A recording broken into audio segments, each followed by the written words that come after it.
The media mic पर आपका स्वागत है। दोस्तों, हम आपके बीच फिर से हाजिर हुए हैं और आज बात होगी आम जनता से, जैसे लगातार होती है, बजट पर।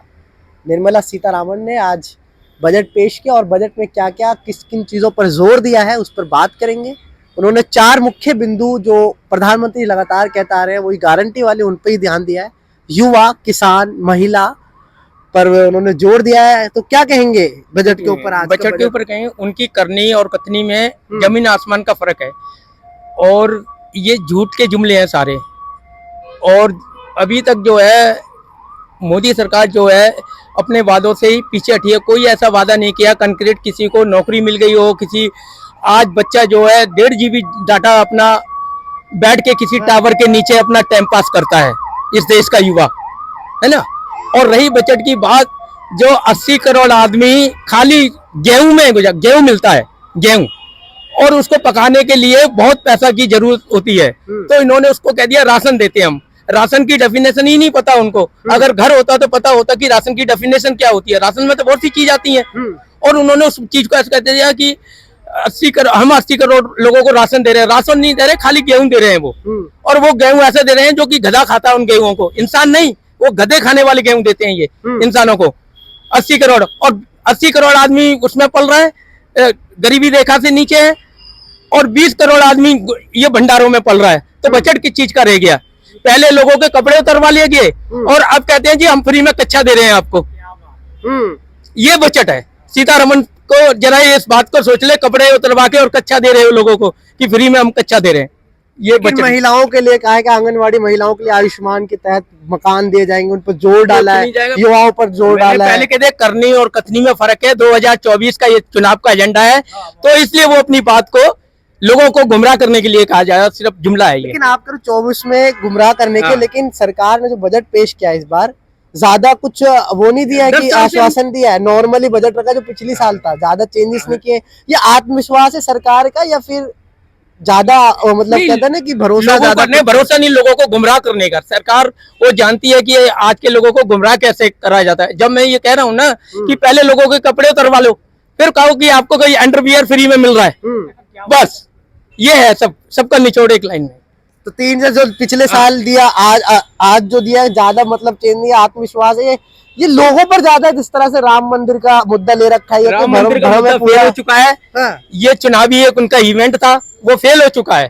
कल 1 लाख आदमी इस देश की धरती पे, जंतर मंतर पे 1 लाख आदमी आया था और देश के सारे मीडिया चैनलों को, गोदी मीडिया को कह दिया गया था इनके खिलाफ एक लाइन भी किसी अखबार में नहीं है और ना किसी चैनल पे खबर चली। तो असली चीजों को क्यों छुपा रहे हो? किस चीज के खिलाफ आए थे वो? ईवीएम के खिलाफ। और डेमो करके भी दिखलाया है कि आप, उन्होंने अलग अलग तरीके से उनके सिंबल बनाए गए थे कि आप इस सिंबल पे डालोगे तो इस पे जाएगा। जैसे कि सेब, संतरे, सारे फ्रूट के डाले, तो जैसे सेब पे डाले तो वो बनाना पे जा रहा था, बनाना पे डालोगे तो सेब पे जा रहा था। उन्होंने जब डेमो करके दिखला दिया, फिर क्या रह गया?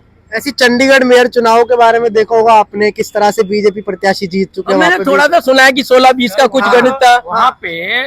वो तो सरेआम फर्जी है, वो तो सरेआम फर्जी है। वो तो देखा, अगर जब 20 सीटें इधर मिली, 20 वोट मिली, और आपके पास जो है ना 12 मिली, तो 12 से 16 बना दी गई है, और जिसका 20 मिली उसको आपने 12 बना दिया, बाकी फोकस डाल दिया। ये तो सरेआम जो है ना लोकतंत्र का हत्या है।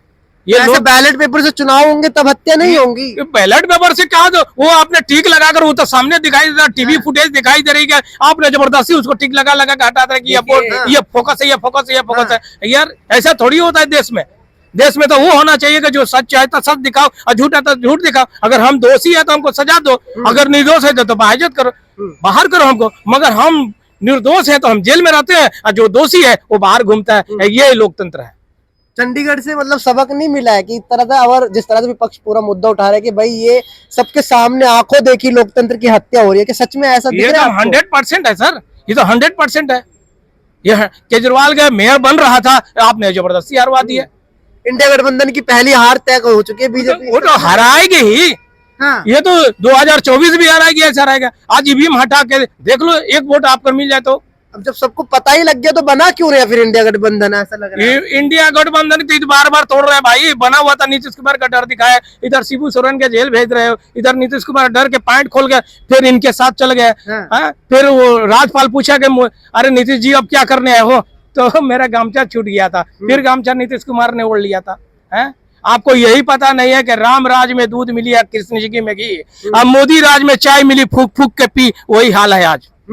तो मोदी राज में चाय मिल रही है फूक फूक के, तो पीना ही पड़ेगा सर, है ना। तो ये हमारे जो है, ये देखने से ये जो विनाश की घड़ी जो है ये सरकार लेकर आ रही है, मैं ये कहूंगा इस पर अंकुश लगाना दम जरूरी है। लोकतंत्र को बचाना है तो पूरे भारत की जनता को एक साथ आना होगा।